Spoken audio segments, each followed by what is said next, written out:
Hi friends, आज हम देखेंगे यूएसबी फ़ैन कैसे बनाते हैं। ये पूरे तरीके से पोर्टेबल है, हम इसे कहाँ भी ले जा सकते हैं। ये पावर बैंक से भी चलता है। आइए देखते हैं इसके लिए क्या क्या लगता है।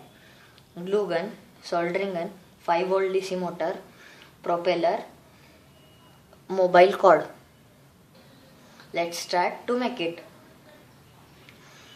वायर के एंड को हम कट कर देंगे, सिर्फ काली और लाल वायर रखेंगे।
Please like, share and subscribe. Thanks for watching.